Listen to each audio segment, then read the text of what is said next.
Walking into the courthouse that Tuesday morning, I clutched the folder containing legal documents that would change everything. My former best friend Zoe had just announced her $1 million brand partnership on Instagram, using the exact concept I'd shared with her 2 years ago in confidence. She thought she'd stolen my dreams and left me with nothing but watching her success from the sidelines. What she didn't know was that I'd trademarked every single element of our original idea 6 months before she betrayed me. And today, her empire of lies was about to crumble. Before we jump back in, tell us where you're tuning in from, and if this story touches you, make sure you're subscribed, because tomorrow, I've saved something extra special for you. The morning light filtered through the tall windows of the Los Angeles County Courthouse as I adjusted my navy blazer and checked my phone one last time.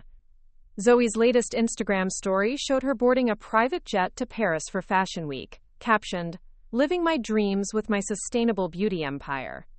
The irony made my stomach turn. Those weren't her dreams she was living. They were mine, stolen and repackaged with her face plastered all over them. 2 years ago, I never would have imagined sitting in a lawyer's office preparing to take down the person I'd considered my soul sister.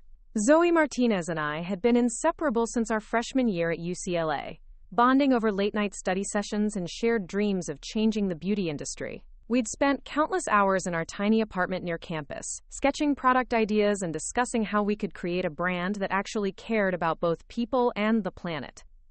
I'm Maya Chen, and back then, I was just another marketing student with big ideas and bigger hopes. My parents had immigrated from Taiwan when I was 3, working multiple jobs to put me through college. They'd sacrificed everything for my education, believing that in America, hard work and innovation could take you anywhere. I inherited their determination, along with their faith in doing things the right way, through honest effort and careful planning. Zoe was everything I wasn't. Outgoing where I was thoughtful, impulsive where I was methodical, charming where I was analytical. She had natural charisma that drew people in, while I preferred working behind the scenes, perfecting formulations and strategies. We complemented each other perfectly. Or so I thought. She'd handle the public-facing aspects of our future business while I'd manage the technical and legal foundations. It seemed like the perfect partnership. Our junior year, during a particularly intense study session for our business ethics class, I shared the idea that had been consuming my thoughts for months. What if we created a beauty brand that was completely transparent about its supply chain? I'd said, spreading my research across our coffee table. Not just greenwashing, but actual accountability. Customers could scan a QR code on any product and see exactly where every ingredient came from, who harvested it, and how much they were paid. Zoe's eyes had lit up with excitement. That's brilliant, Maya. And we could partner directly with women's cooperatives in developing countries, give them fair wages and tell their stories. She'd grab my notebook, adding her own flourishes to my carefully drawn concepts. We could call it something like Roots and Truth Beauty. I'd spent the next several weeks developing the concept further, researching supply chain technology, creating detailed business plans, and even designing preliminary product packaging. Every spare moment went into perfecting this vision. I compiled market research showing how consumers were increasingly demanding transparency from beauty brands, identified potential suppliers who aligned with our values, and calculated projected costs and profit margins. The breakthrough came when I discovered blockchain technology could be used to create an unalterable record of every product's journey from source to shelf. Each item would have a unique digital fingerprint that customers could access instantly. It wasn't just innovative, it was revolutionary. No other beauty brand was offering this level of transparency. Zoe seemed equally invested, staying up late with me as I refined formulations in our makeshift lab in the apartment kitchen. She'd test products, offer feedback on packaging designs, and brainstorm marketing strategies. We talked about launching right after graduation, with me handling operations and product development while she managed branding and social media. It felt like we were building something meaningful together, something that could actually change an industry known for exploitation and false promises. During our senior year, I made what I thought was a smart business decision. I'd learned in my entrepreneurship classes about the importance of protecting intellectual property early. Using money I'd saved from my part-time job at a local organic market, I quietly filed provisional patents for our formulation processes and trademark applications for our brand name, logo designs, and even the specific language we developed to describe our transparency technology. I didn't tell Zoe immediately because I wanted to surprise her with the official paperwork as a graduation gift. I imagined her excitement when she saw that I'd secured legal protection for everything we'd created together. The lawyer I'd consulted had been impressed by the thoroughness of my documentation, noting that I'd included detailed drawings, formulation notes, and even time-stamped photos of our product development process. The paperwork was expensive, nearly $3,000 that represented months of careful saving, but I considered it an investment in our future. My parents had taught me that protection comes before profit, that building something lasting requires a solid foundation. I spent weeks researching trademark law, ensuring that every aspect of our concept was properly documented and legally protected. Graduation day arrived in May, and I'd planned to present Zoe with the trademark certificates during our celebration dinner. I'd even had them professionally framed, imagining how we'd hang them in our first office someday. We'd walked across the stage together, both graduating summa cum laude, both ready to conquer the beauty industry with our revolutionary approach to transparency and ethical sourcing. But the celebration dinner never happened. The day after graduation, as I was preparing to surprise Zoe with the legal documents, she asked to meet me at our favorite coffee shop near campus. Something in her voice seemed off, but I attributed it to post-graduation anxiety. I arrived early, the framed certificates hidden in my bag, rehearsing how I'd present them to her. When Zoe walked in, she looked different somehow. Her usual bright energy seemed forced, and she avoided making direct eye contact. She ordered her usual lavender latte and sat across from me, fidgeting with her phone in a way that immediately put me on edge. "Maya, we need to talk," she began, her voice uncharacteristically serious. "I've been doing a lot of thinking about our plans, and I think maybe we should take some time apart before starting the business." The words hit me like ice water. "What do you mean, time apart? We've been planning this for 2 years. She sighed, finally looking up at me. "I just think maybe we have different visions for what the brand should be. You're so focused on the technical aspects, all the legal stuff, and supply chain details. I'm more interested in the creative side, the storytelling, the community building." I stared at her, trying to process what she was saying. "But that's why we work well together. We complement each other's strengths." Preparing and narrating this story took us a lot of time. So if you are enjoying it, subscribe to our channel. It means a lot to us. Now, back to the story. My trademark applications had been approved months earlier, giving me exclusive rights to the brand name Roots and Truth, the specific transparency technology language, and even the visual design elements that Zoe was now using in slightly modified forms. More importantly, my detailed documentation of the concept's development, including time-stamped photos, email conversations, and formulation notes, created a clear trail of evidence showing that I was the original creator. The provisional patents I'd filed covered the specific processes for implementing blockchain technology in beauty supply chains. "You have a very strong case," the lawyer explained. "The similarities are too extensive to be coincidental, and your documentation clearly establishes prior creation and legal ownership." As the days passed, Zoe's brand launch gained momentum. She appeared on podcasts discussing her journey as an entrepreneur and her passion for supply chain transparency. She gave interviews to beauty magazines about developing her revolutionary technology. Each article felt like another knife twist, watching her claim credit for concepts that had kept me awake for months perfecting. The most painful part was seeing how naturally she inhabited the role of innovative founder.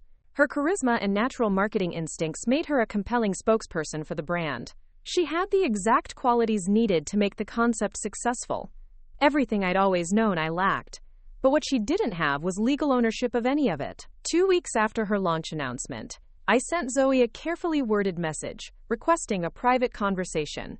I wanted to give her the opportunity to acknowledge what she'd done and find a way to resolve the situation without legal action. Despite everything, part of me still hoped there was some explanation, some misunderstanding that could be cleared up between us. She agreed to meet virtually, and when her face appeared on my laptop screen, I could see the guilt written across her features before she even spoke.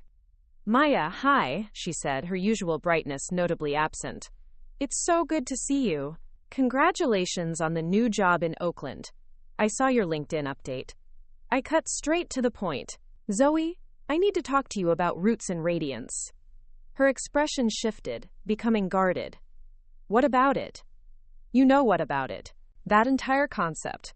The blockchain transparency, the QR codes, the supplier partnerships, all of it came from our work together in college. She was quiet for a long moment, and I could see her calculating her response. Maya, I think you're overreacting. Transparency in beauty is a huge trend right now. Lots of brands are working on similar concepts. The casual dismissal ignited something fierce inside me. Similar concepts? Zoe, you used our exact language. You even kept the roots and naming convention. This isn't about industry trends. This is about you taking our specific idea and claiming it as your own. Our idea? Her voice took on a defensive edge. As I recall, I was the one who came up with the name Roots and Truth. I contributed just as much to developing the concept as you did. I stared at her through the screen, amazed by her ability to rewrite history. You contributed to developing it, yes. But the core concept, the technology implementation, the supplier strategy, all of that was my research and development. I think you're remembering things differently than they actually happened, she said, her tone becoming colder. Besides, I've been working on Roots and Radiance for over a year now. I've invested my own money, built my own team, developed my own formulations. Even if there are some similarities to our old college brainstorming sessions, this is clearly my own independent work. The gaslighting was breathtaking. Watching her reframe 2 years of collaborative work as old college brainstorming sessions, while simultaneously claiming ownership of my research and development, made me realize that the person I'd considered my best friend had never really existed. Zoe, I have documentation of everything. Every conversation, every design, every piece of research that went into creating that concept. And I have legal protection for all of it. For the first time, I saw genuine concern flicker across her face. What do you mean, legal protection? I mean I trademarked the brand name, the technology descriptions, and the visual elements. I filed provisional patents for the implementation processes. Everything you're using is legally protected under my ownership. The silence stretched between us, and I watched her processing this information. She'd clearly never considered that I might have taken legal steps to protect our intellectual property. That's impossible, she finally said, but her voice lacked conviction. You never mentioned anything about trademarks or patents. Because I was saving it as a surprise for graduation. I wanted to present you with the certificates as a gift, to show you that I'd protected everything we'd built together. The irony of the situation wasn't lost on me. I still have those framed certificates, Zoe. They're sitting in my closet, meant to be a celebration of our partnership. I could see her mind racing, trying to figure out if I was bluffing or if she was in real legal trouble. The calculation in her expression confirmed what I'd begun to suspect, that her betrayal had been deliberate from the start. Even if that's true, she said carefully, I'm sure we can work something out. Maybe we could be partners after all, like we originally planned. The audacity was stunning. After stealing my concept, building a brand around it, and gaslighting me about the origins, she was now suggesting we could be partners. As if she were doing me a favor by offering to share ownership of my own intellectual property. No, Zoe. That ship sailed when you decided to steal my work and claim it as your own. Her mask finally slipped, revealing the calculating person she'd apparently always been. Maya, be realistic. I have the platform, the connections, the marketing skills to make this successful. You have some paperwork.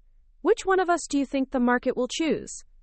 It was the most honest thing she'd said during our entire conversation, and it crystallized everything I needed to know about who she really was. This wasn't a misunderstanding or a moment of weakness. It was a calculated theft by someone who believed that charisma and connections mattered more than integrity and legal ownership. I guess we'll find out, I said, and ended the call.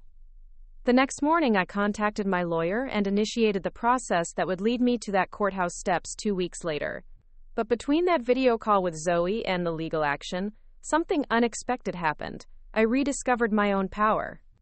For months, I'd been mourning the loss of our partnership and questioning whether I had what it took to succeed in the beauty industry on my own.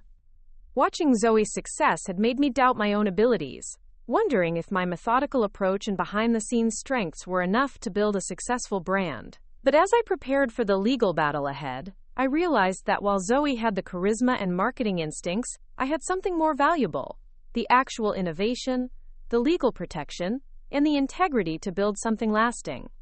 Her theft had revealed her character, but it had also revealed my own strength. I began documenting every aspect of her brand launch, comparing her marketing materials to our original concepts, noting every instance where she'd appropriated my specific language or visual elements. The evidence was overwhelming and undeniable. More importantly, I started planning my own launch strategy. I reached out to the suppliers I'd been cultivating, updated my formulations with new research I'd conducted, and began building the authentic version of the brand I'd always envisioned. This time, there would be no partnership, no sharing credit with someone who might betray me again. As I gathered my evidence and prepared for legal action, I felt something I hadn't experienced in months: excitement about my own future. Zoe had stolen my concept, but she couldn't steal my knowledge, my relationships, or my determination to see it done right. The woman who walked into that courthouse 2 weeks later wasn't the same person who had tearfully watched her best friend dismiss their shared dreams in a coffee shop. This version of me understood that sometimes the people you trust most are the ones who teach you the most valuable lessons about protecting yourself and your work. Zoe thought she'd won by stealing my idea and building it into a successful brand. What she didn't realize was that theft creates a foundation of sand, impressive from the outside, but ultimately unstable. Legal ownership, on the other hand, creates a foundation of rock. As I settled into the lawyer's office that morning, surrounded by binders of evidence and legal documentation, I knew that the real battle was just beginning. But for the first time since graduation, I felt confident that I was fighting from a position of strength. Zoe had taught me that business isn't just about innovation and hard work. It's also about protecting yourself from people who would exploit your trust and steal your dreams. That lesson, painful as it was to learn, would serve me well in the years ahead. The courthouse doors loomed ahead, representing not just a legal battle, but a reclamation of everything I'd worked to create. Zoe Martinez had made the mistake of assuming that legal ownership was just paperwork, that personality and connections could overcome truth and evidence. She was about to learn otherwise. The legal consultation that followed my confrontation with Zoe became a turning point that shifted everything I thought I knew about business warfare. Attorney Sarah Kim spread my trademark certificates across her mahogany desk, her expression growing more impressed with each document she reviewed. The provisional patents, the detailed documentation, the time-stamped evidence of concept development, everything painted a picture of meticulous preparation that even I hadn't fully appreciated until that moment. "Maya, this is extraordinary documentation," Sarah said, adjusting her glasses as she studied the blockchain implementation diagrams I'd created 2 years earlier. Most entrepreneurs don't think about intellectual property protection until after they've been stolen from. You protected yourself before you even knew you needed protection. The irony wasn't lost on me. My obsessive attention to detail, the trait that Zoe had often teased me about during our late-night planning sessions, had become my greatest advantage. While she'd been focused on the glamorous aspects of brand building, I'd been quietly constructing an impenetrable legal fortress around our intellectual property. Sarah pulled up Zoe's brand website on her laptop, comparing the language and visual elements to my original trademark applications. "Look at this," she said, highlighting specific phrases. "She's not just using similar concepts. She's using your exact terminology. Transparent journey from source to shelf, meeting the artisans behind every ingredient, blockchain-verified authenticity. These aren't industry standards, Maya. These are your specific innovations." As we documented each instance of intellectual property theft, I began to understand the true scope of what Zoe had stolen. It wasn't just the broad concept of supply chain transparency. She'd appropriated my precise methodology, my unique technological approach, even the emotional language I'd crafted to connect with consumers who cared about ethical sourcing. "The visual elements are particularly damning," Sarah continued, pulling up comparison images. "Your original packaging designs, the color palette, the typography choices, she's modified them just enough to avoid exact duplication, but any court would recognize the derivative nature. The evidence was overwhelming, but Sarah warned me that intellectual property cases could be complex and expensive. Zoe's team will likely argue that transparency in beauty is a broad trend, that any similarities are coincidental. They'll point to other brands doing similar work and claim that no one can own the concept of supply chain visibility. But I don't own the broad concept, I clarified. I own the specific implementation methods, the exact processes for integrating blockchain technology with beauty supply chains, and the particular language and visual systems I developed to communicate that transparency to consumers. Sarah nodded approvingly. Exactly. And that's what makes your case so strong. You're not claiming ownership of an idea. You're claiming ownership of a specific execution that she's clearly appropriated. Over the following weeks, Sarah and I built a comprehensive legal strategy that went beyond simple trademark infringement. We documented every aspect of Zoe's brand that derived from my original work, creating a timeline that showed the evolution from our collaborative development to her unauthorized launch. The process was emotionally exhausting. Every piece of evidence we gathered reminded me of late nights, spent perfecting formulations, excited conversations about changing the beauty industry, shared dreams that I'd thought were genuine. Seeing our work transformed into Zoe's personal success story felt like watching someone else live my life in an alternate universe. But something unexpected happened as I immersed myself in the legal preparation. The analytical skills that had driven me to document everything so thoroughly began revealing patterns I hadn't noticed before. Zoe's brand wasn't just successful because she'd stolen a good concept. It was successful because the concept itself was genuinely revolutionary. Market research confirmed what I'd suspected during our college brainstorming sessions. Consumer demand for supply chain transparency had exploded in the past 2 years, driven by increased awareness of labor exploitation and environmental destruction in the beauty industry. The blockchain verification system I'd designed addressed a real market need that no other brand was meeting comprehensively. The market validation is actually helpful for your case, Sarah explained during one of our strategy sessions. It proves that your intellectual property has genuine commercial value.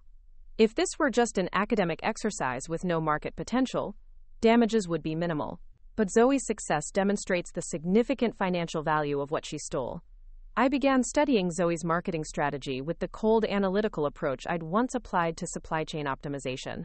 Her Instagram presence, which had seemed so effortlessly charismatic, revealed itself to be carefully calculated. Every post reinforced key messaging about transparency and ethical sourcing, using language and concepts that traced directly back to our original work. Her influencer partnerships weren't random collaborations. They were strategic alliances with sustainability advocates and ethical beauty enthusiasts who amplified her message to audiences that care deeply about the values our concept represented. She'd identified and cultivated the exact demographic we'd discussed targeting during our market research phase. The more I analyzed her approach, the more I recognized my own strategic thinking beneath her polished execution. The supplier partnerships she'd announced mirrored the relationships I'd been building during college. The product categories she'd launched aligned perfectly with the market entry strategy I'd outlined in my business plan. Even her pricing structure reflected the economic analysis I'd conducted to balance accessibility with fair supplier compensation. She didn't just steal your concept, I realized during one late-night research session. She stole your entire business strategy and market positioning. This revelation transformed my understanding of the situation. Zoe hadn't simply appropriated a good idea and executed it better than I could have. She'd taken my comprehensive business plan and used her marketing skills to implement it exactly as I'd envisioned. The success she was claiming credit for was actually the validation of my strategic thinking. Meanwhile, Zoe's public profile continued to soar. Beauty publications featured her in articles about young entrepreneurs disrupting traditional industry practices. Sustainability conferences invited her to speak about innovation in ethical sourcing. Her Instagram following grew to over 500,000 as consumers embraced what they believed was her original vision for transparent beauty.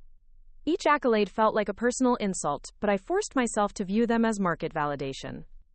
Every award Zoe received, every speaking engagement she booked, every media mention she earned, served as evidence that my intellectual property had significant commercial value. Her success was inadvertently building my legal case. 3 months into the legal preparation, Sarah delivered news that changed everything. Maya, I've been investigating Zoe's business structure, and there's something you need to know. She's been in talks with major investors about a Series A funding round. We're talking about a potential valuation in the tens of millions. The number hit me like a physical blow. While I'd been carefully building a legal case, Zoe had been positioning herself for massive financial success built entirely on stolen intellectual property. The brand I'd conceived and legally protected was about to generate wealth that should have been mine. But here's the interesting part, Sarah continued. Investors are specifically excited about the blockchain transparency technology. That's being positioned as the key differentiator that justifies the high valuation. Your technology, Maya. The system you designed and patented. This information shifted our legal strategy dramatically. We weren't just dealing with trademark infringement anymore. We were looking at a situation where stolen intellectual property was about to generate massive investor returns. The stakes had escalated beyond anything I'd imagined when I first discovered Zoe's betrayal. Sarah recommended bringing in additional legal expertise, specialists in intellectual property litigation who could handle the complexity of a high-stakes case. This is no longer about getting credit for your work, she explained. This is about preventing someone from building a multi-million-dollar business on stolen foundations. The new legal team included Marcus Rodriguez, a former prosecutor who specialized in intellectual property theft, and Jennifer Walsh, a corporate attorney with extensive experience in startup valuations and investor relations. Together, they began constructing a case that would seek not just injunctive relief, but significant financial damages. The beauty of intellectual property law, Marcus explained during our first strategy meeting, is that it doesn't matter how successful the thief becomes. Success built on stolen foundations still belongs to the original creator. As the legal team worked, I made a decision that surprised everyone, including myself. Instead of simply waiting for the legal process to unfold, I would use this time to build my own version of the brand I'd originally envisioned, not as competition for Zoe's stolen version, but as proof that I could execute the concept even better than she had. I reached out to the suppliers I'd been cultivating since college, many of whom had been disappointed when I delayed launching after graduation. The women's cooperatives in Guatemala and Morocco, the sustainable packaging manufacturers in Oregon, the organic ingredient suppliers in California. All of them remembered our conversations and were excited to finally move forward. Maya, we've been waiting for you to be ready, said Carmen Valdez, who managed a women's cooperative in Guatemala that produced sustainably harvested botanical extracts. We knew you understood our work in a way that other brands didn't. You took time to learn about our processes, our challenges, our goals for supporting our communities. Building these authentic supplier relationships, while Zoe's brand-dominated headlines felt like living in parallel universe. She was giving interviews about her commitment to ethical sourcing while I was actually implementing the systems that made ethical sourcing possible. Her blockchain transparency was largely theoretical, designed more for marketing impact than genuine accountability, while I was developing real-time tracking systems that provided unprecedented visibility into supply chain operations. The contrast became clear when I started analyzing the actual transparency data Zoe's brand provided to consumers. The QR codes led to beautifully designed pages with inspiring stories about ingredient origins, but the actual tracking information was limited and often vague. Consumers could learn about the general region where ingredients were sourced, but not the specific farms, processing facilities, or labor conditions that truly determined ethical impact. She's created the appearance of transparency without the substance, I explained to my legal team during one of our preparation sessions. The technology exists to provide genuine supply chain visibility, but implementing it properly requires relationships and systems that take years to develop. This realization became central to our legal strategy. Zoe hadn't just stolen my intellectual property. She'd created an inferior version that undermined the very values our original concept was meant to support.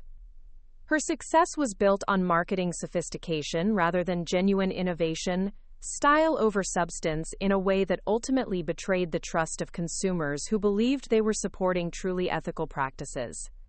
Meanwhile, I quietly began implementing the comprehensive transparency system I'd always envisioned.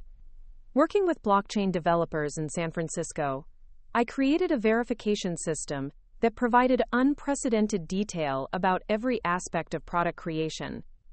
Consumers could trace individual ingredients not just to their country of origin, but to specific farms, processing dates, worker compensation records, and environmental impact assessments. The technical implementation was complex and expensive, requiring partnerships with multiple technology platforms and extensive integration with supplier systems. It was the kind of unglamorous, behind-the-scenes work that Zoe had always been happy to leave to me, but it was also what made genuine transparency possible rather than just theoretically appealing. 6 months into building both my legal case and my authentic brand implementation, I received unexpected validation. Dr. Elena Rodriguez, a supply chain ethics researcher at Stanford University, contacted me after seeing my preliminary transparency system. She'd been studying blockchain applications in ethical sourcing and was amazed by the comprehensiveness of what I'd developed. "This is exactly what the industry needs," she said during our video consultation. "Most brands that claim supply chain transparency are providing minimal information dressed up with sophisticated marketing. What you've created actually delivers on the promise of true accountability." Dr. Rodriguez became an unofficial advisor, helping me refine the technical aspects of my system while also providing expert testimony for the legal case. Her academic credibility added weight to our argument that Zoe's version was a superficial appropriation of genuine innovation. As my authentic implementation took shape, the differences between my approach and Zoe's became stark. Where she emphasized emotional storytelling and visual appeal, I focused on verifiable data and measurable impact. Where she created content designed for social media sharing, I built systems designed for long-term accountability and continuous improvement. The contrast was particularly evident in supplier relationships. Zoe's partnerships were largely transactional, focused on securing ingredients that fit her brand narrative. My partnerships were collaborative, involving suppliers in product development and sharing both risks and benefits of innovation. The women's cooperatives I worked with became genuine partners, rather than just ingredient sources with compelling stories. "What you're building is what we always hoped the beauty industry could become," Carmen Valdez told me during one of our quarterly planning calls. "Not just using our ingredients, but truly supporting our communities and respecting our knowledge." These authentic relationships became another element of the legal case. Zoe claimed to support women's cooperatives and sustainable suppliers, but her actual partnerships were minimal and largely symbolic. I could demonstrate years of relationship building and genuine collaboration that predated her brand launch by significant margins. 8 months into the process, Sarah delivered the news I'd been anticipating with a mixture of excitement and nervousness. "Maya, we're ready to file.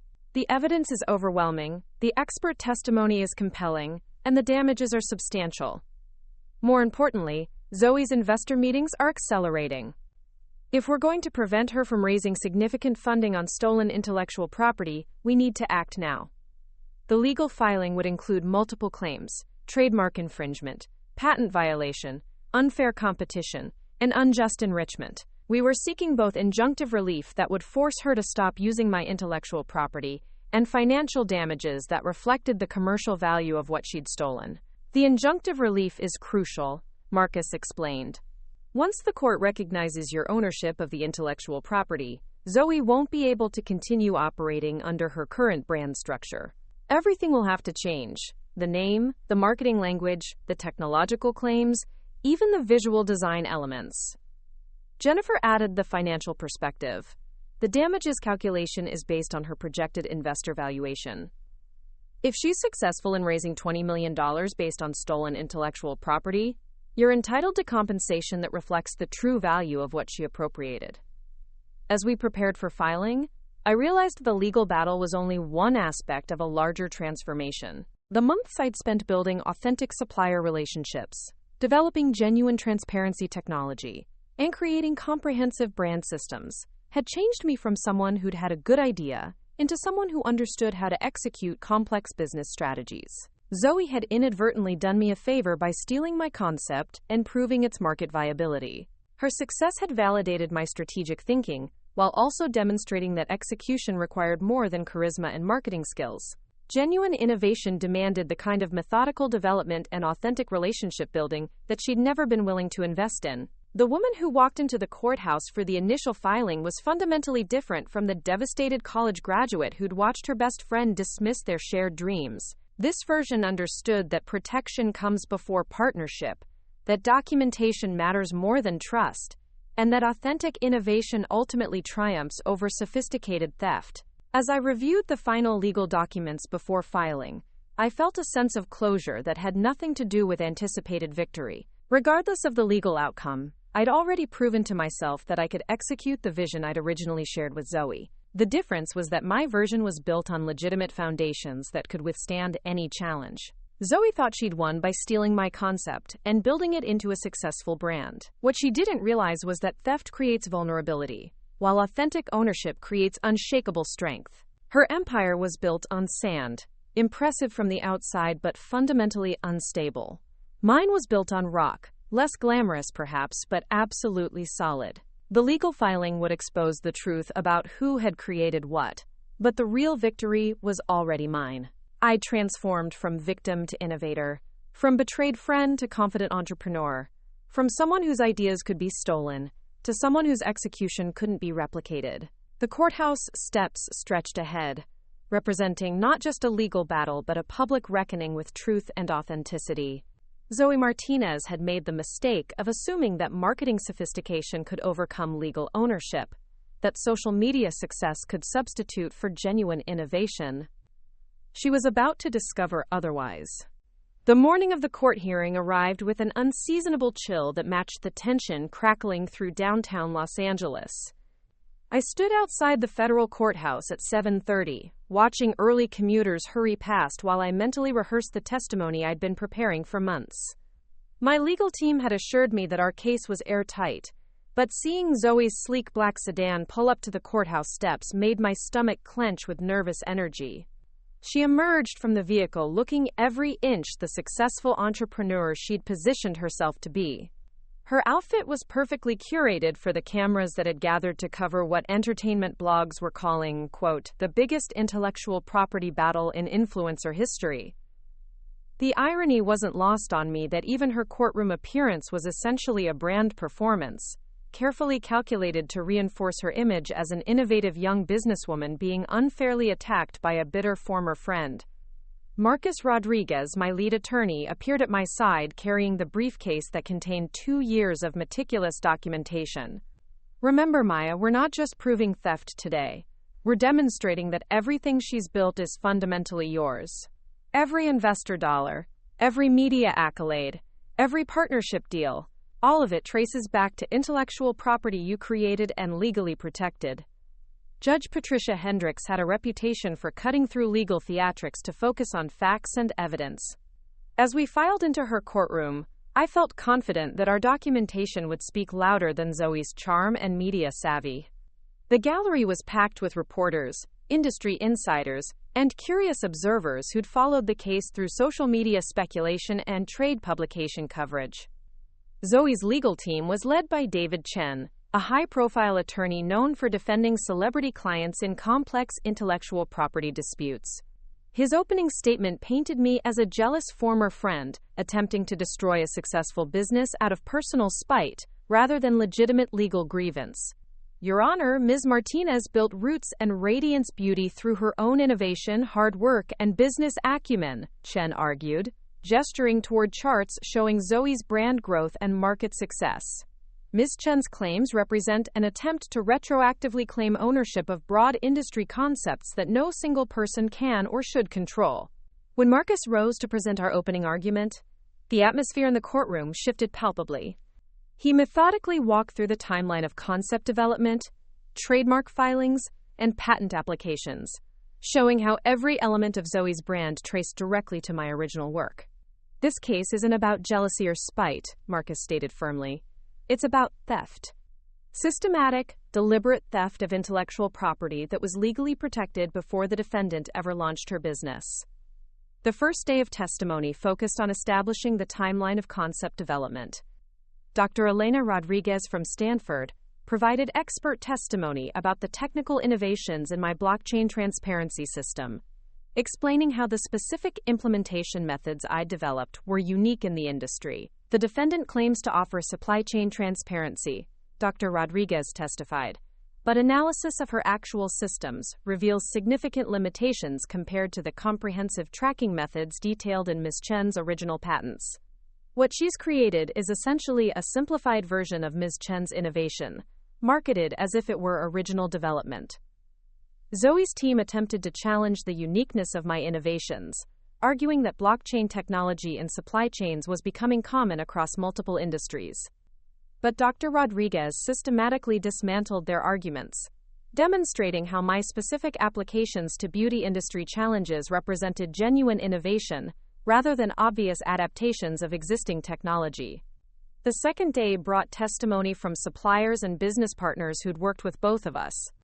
Carmen Valdez flew in from Guatemala to testify about her cooperative's relationship with me, describing years of collaboration that predated Zoe's brand launch. Maya spent time understanding our community, our processes, our goals, Carmen explained through a translator. She learned about our challenges and worked with us to develop solutions that benefited everyone. When other brands approached us later, we could see the difference between genuine partnership and simple ingredient sourcing. The contrast became even starker when Marcus presented evidence of Zoe's supplier relationships. Internal emails obtained through discovery revealed that her partnerships were largely transactional, focused on securing ingredients that fit her marketing narrative, rather than building the collaborative relationships she claimed in her public statements. One particularly damaging email from Zoe to her team read, "We need suppliers with good stories for social media content. The actual sourcing details matter less than the emotional impact we can create with their backgrounds." As the testimony continued, a picture emerged of systematic appropriation that went far beyond coincidental similarities. Marcus presented side-by-side comparisons of my original business plans and Zoe's actual implementation, showing how she'd followed my strategic roadmap with remarkable precision. The trademark infringement evidence was overwhelming. Visual comparisons of our original Roots and Truth branding materials and her Roots and Radiance designs revealed clear derivative relationships. Color palettes, typography choices, layout structures, all showed the kind of close adaptation that indicated deliberate copying rather than independent development. But the most devastating evidence came from Zoe's own digital communications. Discovery had uncovered text messages between Zoe and her business partner from the early days of her brand development. In one exchange, she explicitly referenced Maya's old concepts while discussing product development strategies. When Zoe finally took the stand in her own defense, her composure began to crack under Marcus's methodical cross-examination. Her explanations for the similarities between our concepts became increasingly convoluted and contradictory. "Ms. Martinez, you testified that your blockchain transparency system was original innovation. Are you familiar with patent application US 20,230,047,891, filed by Ms. Chen 18 months before your brand launch? I may have seen similar concepts discussed in industry publications," Zoe replied carefully. Marcus presented the patent documents on the courtroom's display screens. "This isn't an industry publication, Ms. Martinez. This is a detailed technical specification for the exact system you claim to have independently developed. Can you explain these similarities?" Her attorney objected repeatedly, but the damage was accumulating with each revelation. Phone records showed that Zoe had accessed my personal cloud storage account using passwords from our college days, downloading files that included detailed business plans and technical specifications. "You maintained access to Ms. Chen's private documents for over a year after your friendship ended, correct?" "I may have forgotten to log out of some shared accounts," Zoe admitted, reluctantly. "And during that time, you downloaded 247 files from her business development folder, including complete product formulations, supplier contact lists, and marketing strategies." The revelation sent murmurs through the courtroom gallery. Even some of Zoe's supporters looked shocked by the evidence of systematic digital theft that went far beyond appropriating broad concepts. By the third day, Zoe's defense team had shifted to arguing for minimal damages even while continuing to contest ownership. They acknowledged similarities between our concepts but claimed that Zoe's execution and marketing success had added sufficient original value to justify her brand ownership. Jennifer Walsh, our corporate attorney, systematically demolished this argument by presenting financial analysis of Zoe's business model. Every revenue stream, from product sales to partnership deals to licensing agreements, could be traced directly to intellectual property I'd created and legally protected. The defendant's success isn't based on original innovation or superior execution, Jennifer testified. It's based entirely on systematic appropriation of protected intellectual property, combined with unauthorized access to proprietary business strategies. The damages calculation was staggering. Zoe's brand had generated over $12 million in revenue since launch, with projected future earnings in the tens of millions based on her investor presentations. All of it built on foundations that legally belonged to me.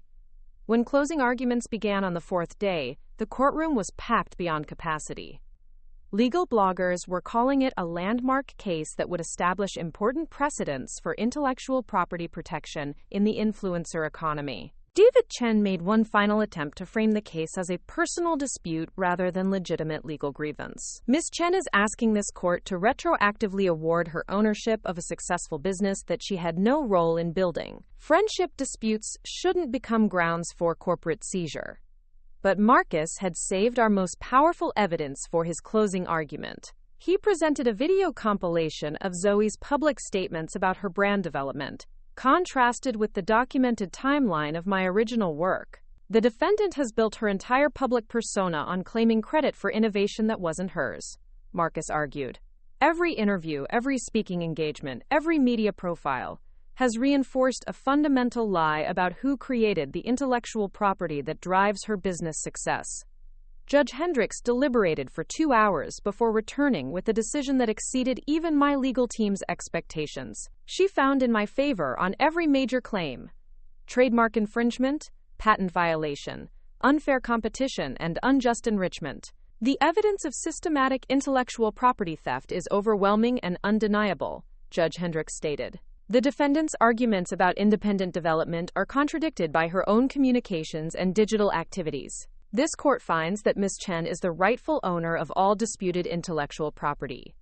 The injunctive relief was immediate and comprehensive.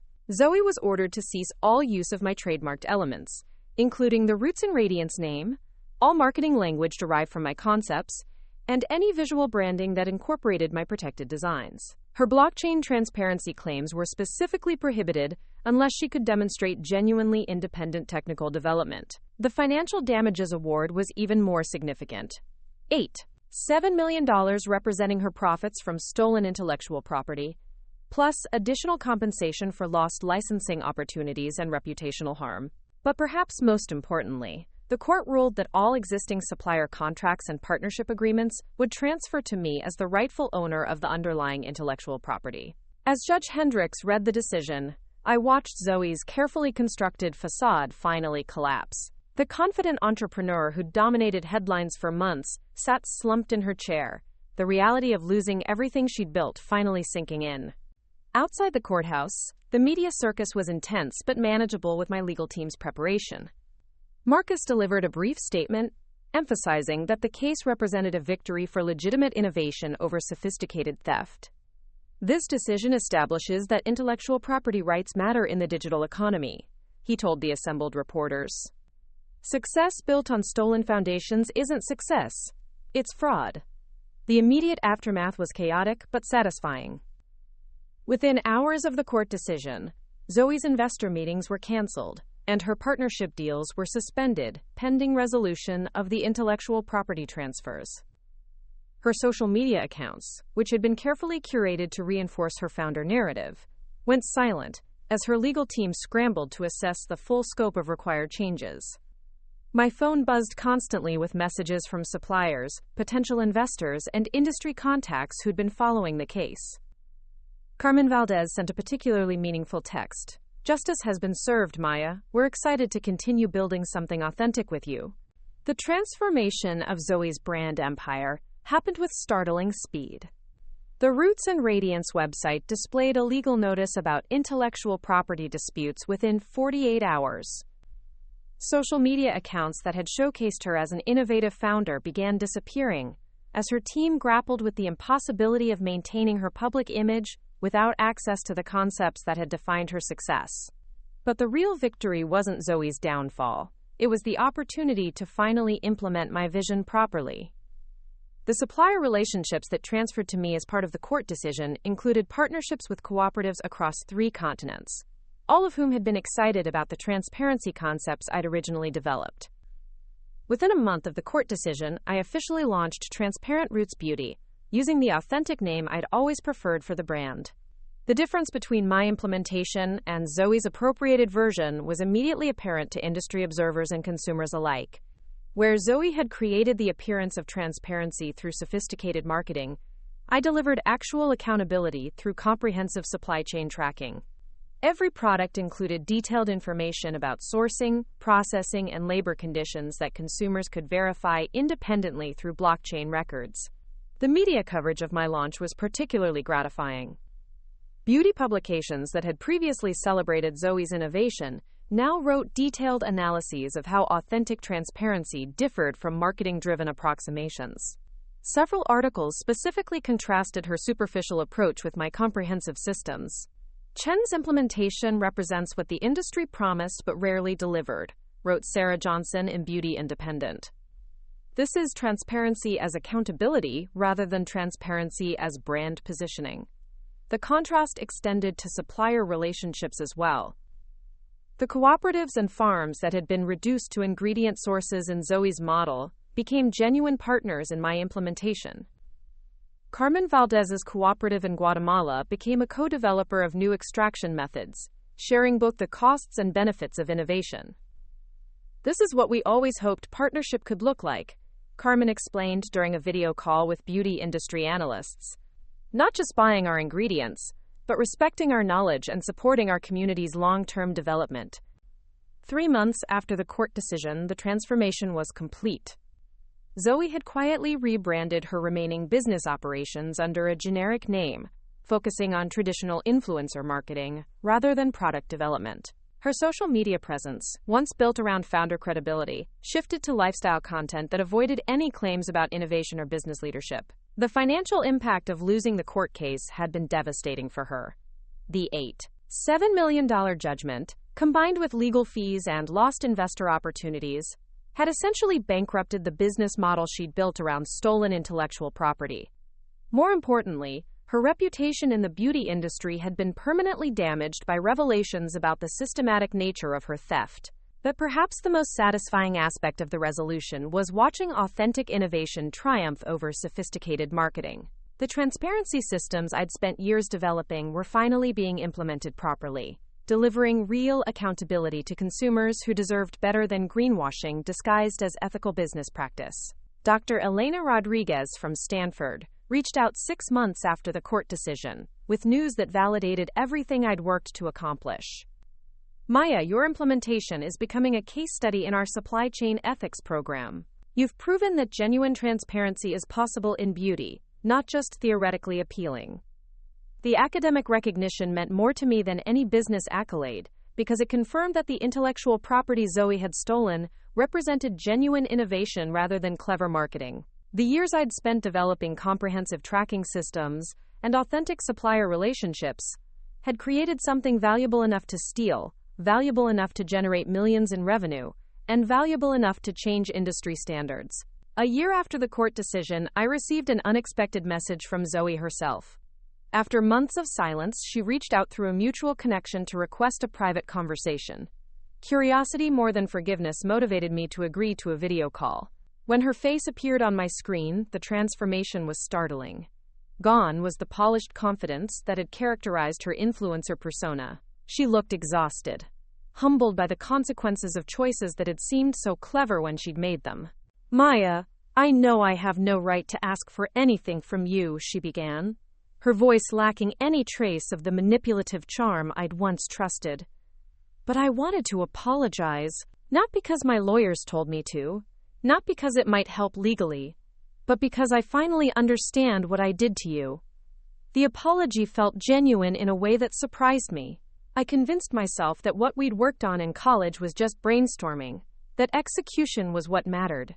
I told myself that you would never have been able to build it into a real business anyway. But watching what you've accomplished with Transparent Roots, seeing how you've implemented everything properly, I realize I was lying to myself about your capabilities and my own contributions.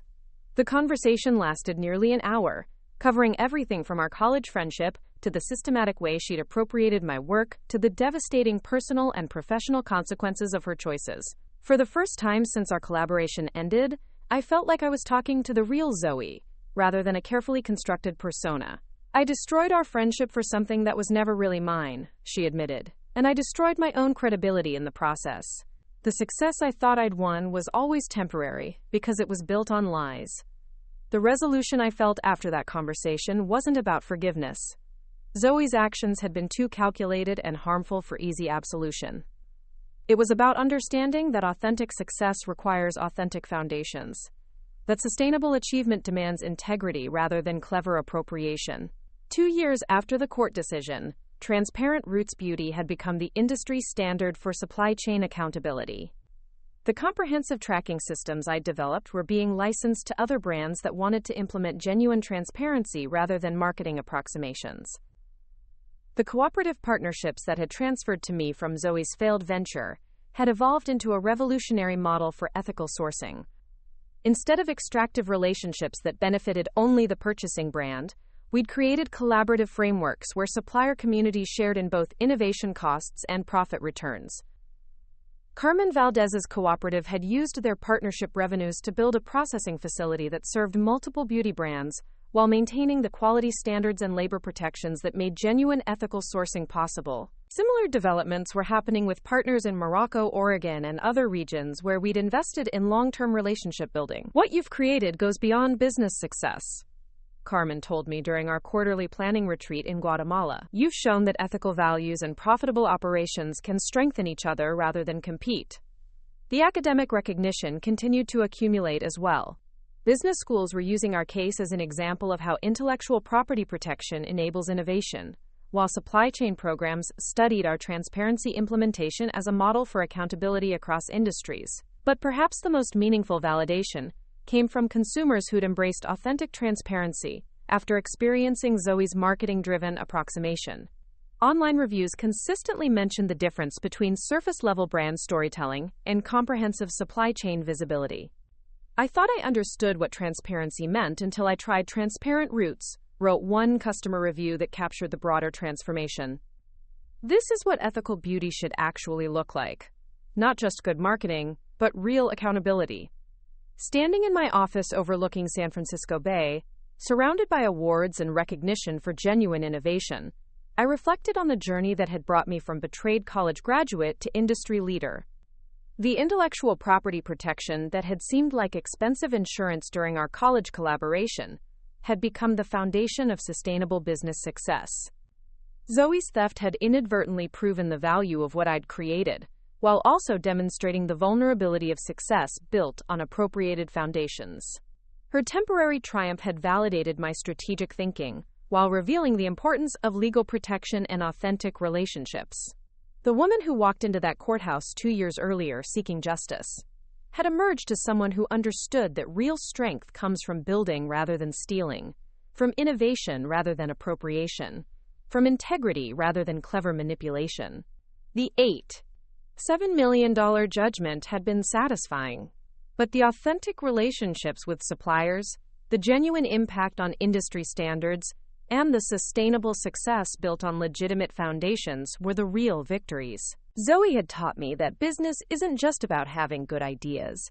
It's about protecting those ideas and implementing them with integrity. As evening light painted the bay in shades of possibility, I received a notification about tomorrow's board meeting where we'd discuss expanding our transparency systems to skincare and hair care categories. The concept that had started as a college dream was becoming a platform for industry-wide transformation. My phone buzzed with a message from Dr. Rodriguez about a new research collaboration studying how blockchain transparency could extend beyond beauty to food and textile industries. The innovations that Zoe had stolen and superficially implemented were becoming the foundation for accountability systems across multiple sectors. The sunset reminded me of that devastating night 2 years earlier, when I'd discovered Zoe's betrayal and wondered if I'd ever recover from watching my best friend steal my dreams. The recovery had been complete, but it had also been transformative in ways I never could have anticipated. Sometimes the people who try to destroy us end up showing us our own strength. Sometimes theft becomes the catalyst for building something better than we'd originally imagined. Sometimes the worst betrayals create opportunities for the most meaningful victories. Zoe Martinez had stolen my concept and temporarily succeeded, but she'd also inadvertently proven its value while demonstrating her own limitations. The empire she'd built on appropriated foundations had crumbled exactly as unstable structures inevitably do. Meanwhile, the authentic version I'd built on legitimate intellectual property and genuine relationships continued growing stronger every quarter. Real innovation, properly protected and ethically implemented, had triumphed over sophisticated theft disguised as entrepreneurial success.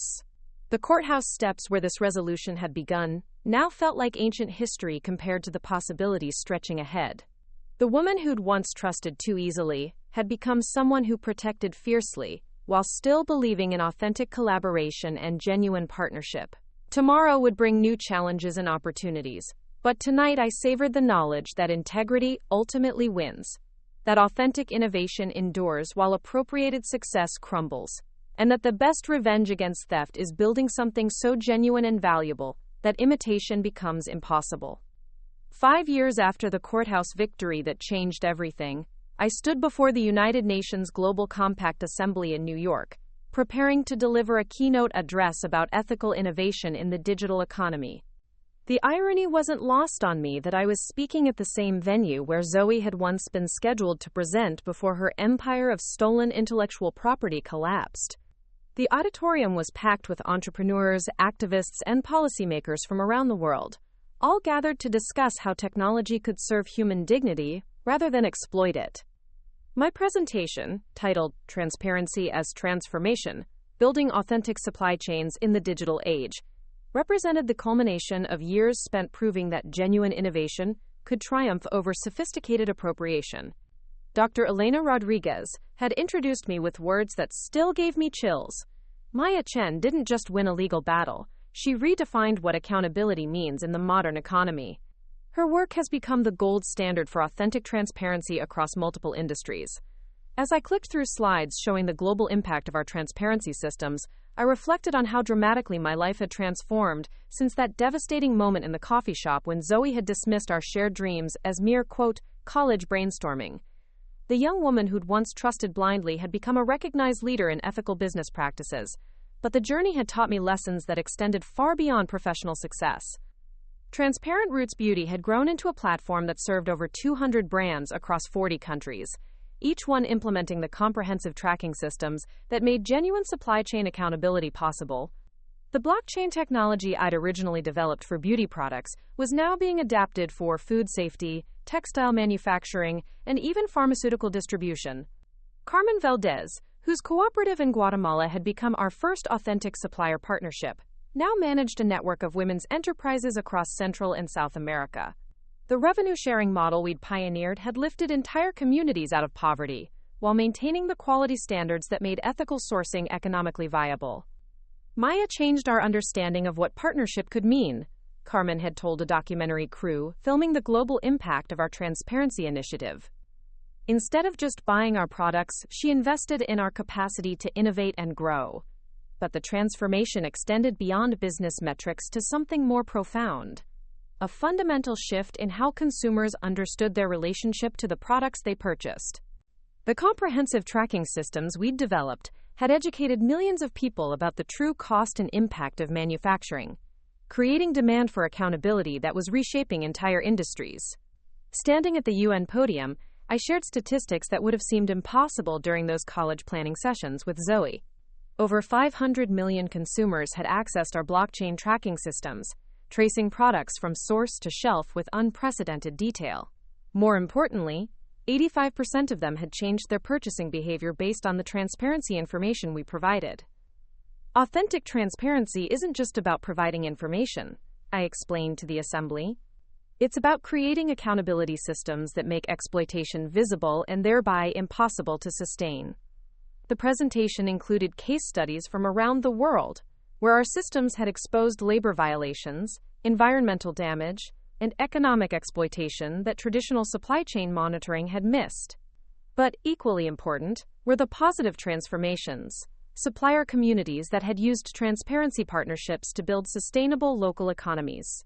After the presentation, during the networking reception, I was approached by Maria Santos, Brazil's Minister of Economic Development, who had been following our work since the legal victory over Zoe. Ms. Chen, your transparency model is exactly what we need to implement the new trade agreements that prioritize human rights and environmental protection, she said, her enthusiasm evident. Would you consider partnering with our government to establish mandatory supply chain tracking for exports? The conversation that followed outlined possibilities I never could have imagined during those late nights in college developing the original concept. Government partnerships that would make transparency mandatory rather than voluntary. International trade agreements that required the kind of comprehensive tracking we'd pioneered. Policy frameworks that would prevent the kind of intellectual property theft that Zoe had attempted. Later that evening, in my hotel room overlooking Central Park, I video called my parents in San Francisco to share the day's developments.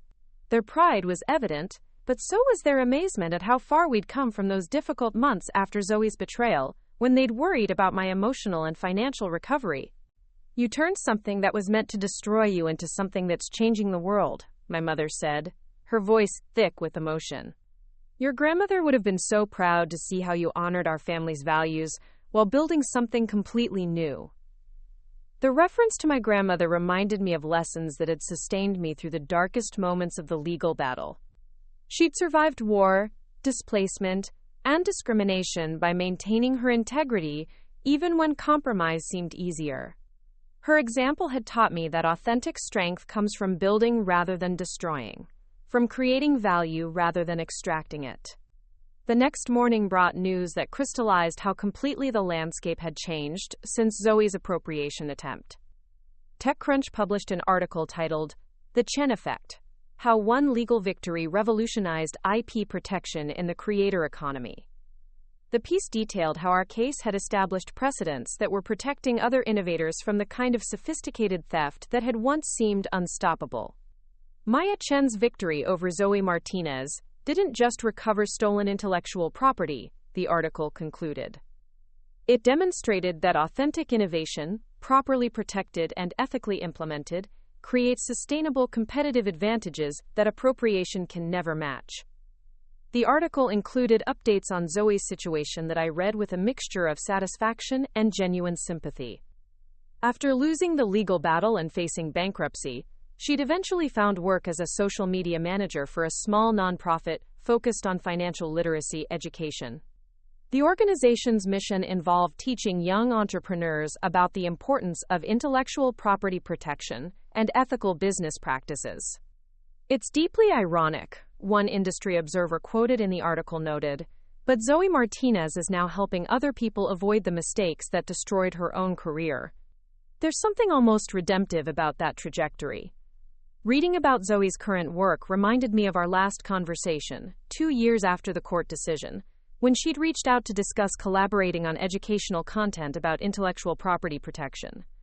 I'd declined the partnership but had been genuinely moved by her transformation, from someone who'd exploited trust to someone working to prevent others from making similar mistakes.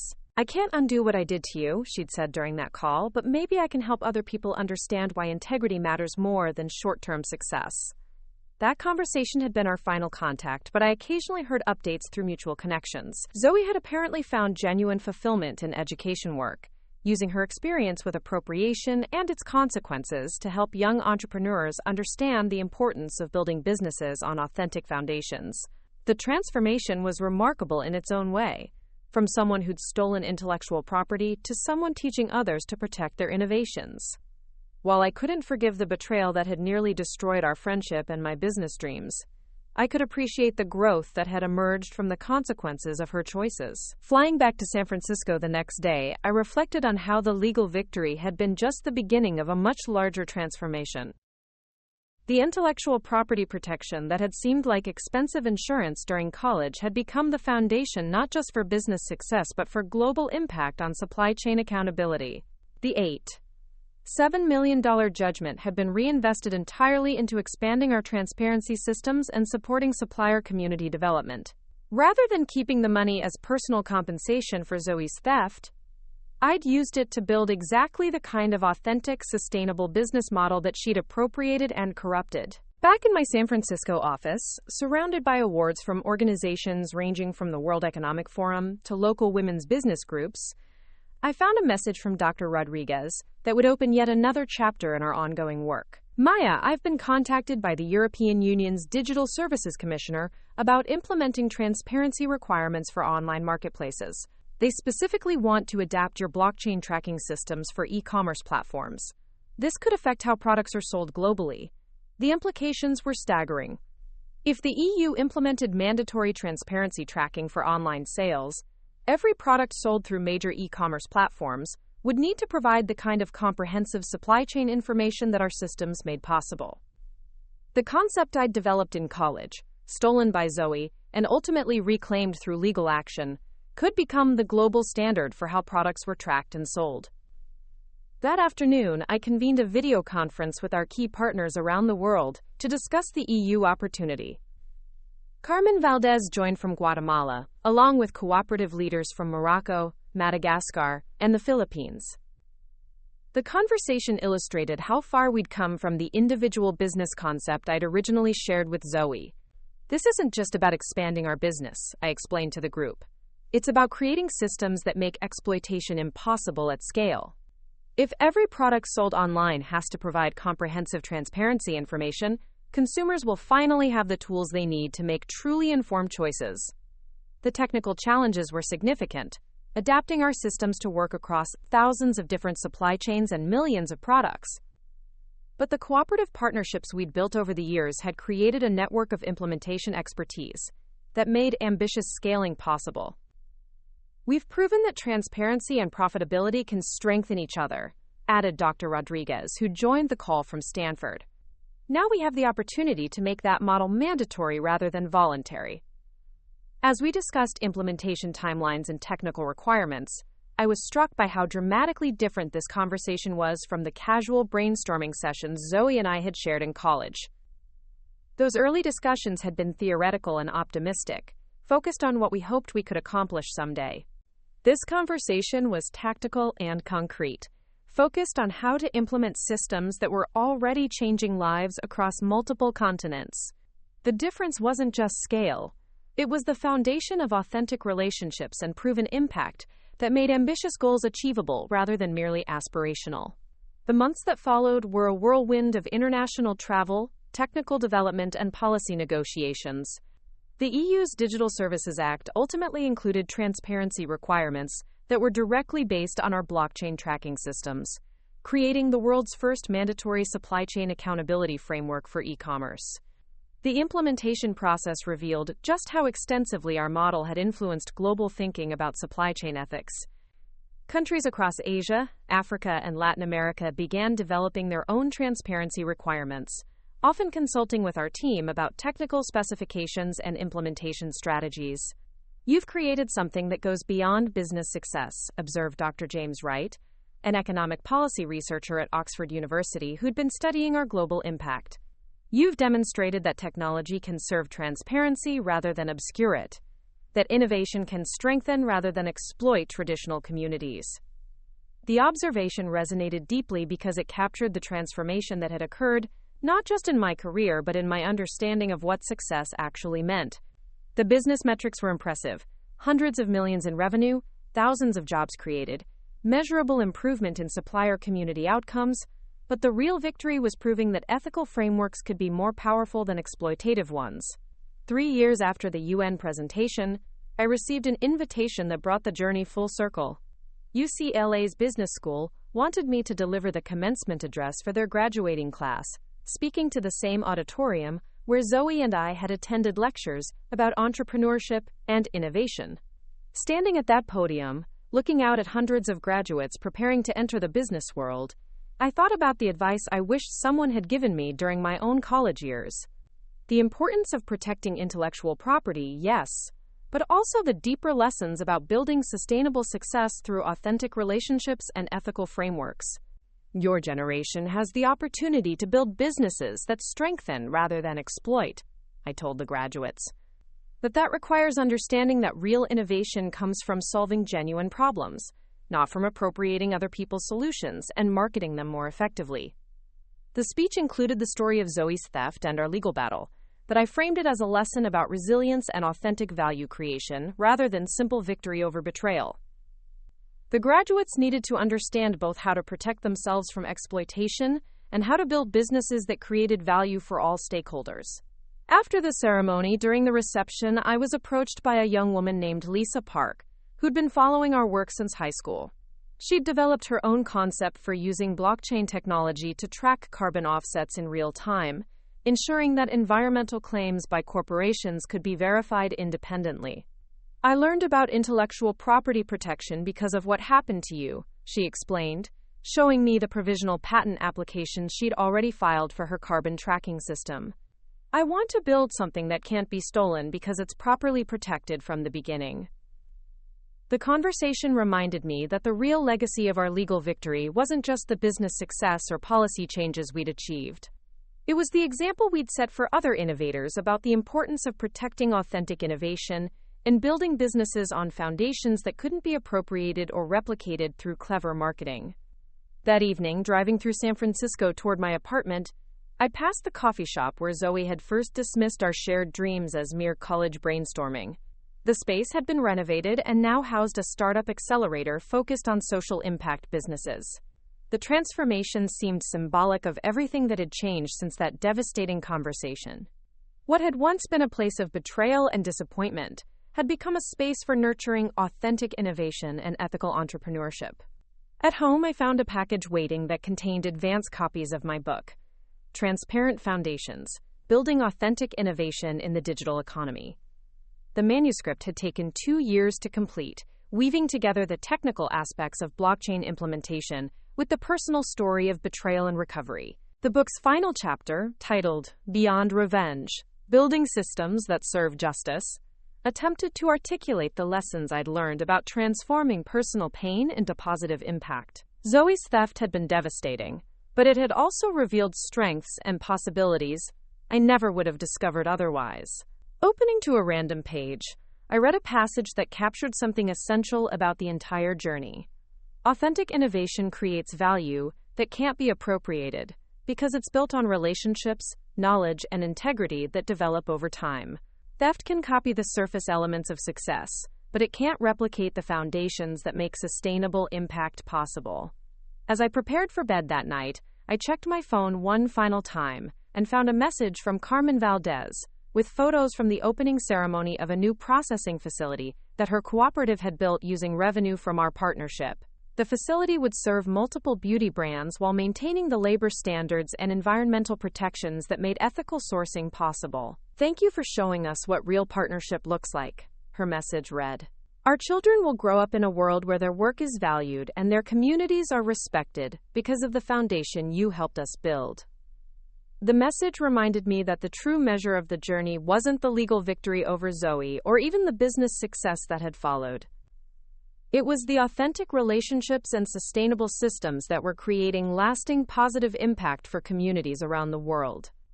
Falling asleep that night, I reflected on how completely my understanding of success had transformed since those college days when I'd first shared my transparency concept with Zoe. Back then, success had seemed like a simple matter of having good ideas and executing them effectively. The betrayal and recovery had taught me that real success requires protecting what you build, nurturing authentic relationships, and creating value that serves others rather than exploiting them. The woman who'd once trusted blindly had become someone who protected fiercely while still believing in genuine collaboration. The innovator who'd almost lost everything to sophisticated theft had built something that was changing how business itself was conducted globally. Sometimes, the worst betrayals become catalysts for the most meaningful transformations. Sometimes theft reveals the true value of what was stolen, while demonstrating the thief's limitations. Sometimes the people who try to destroy us end up showing us capabilities we never knew we possessed. Zoe Martinez had stolen my concept and temporarily succeeded, but she'd also inadvertently proven its revolutionary potential while revealing her own character limitations.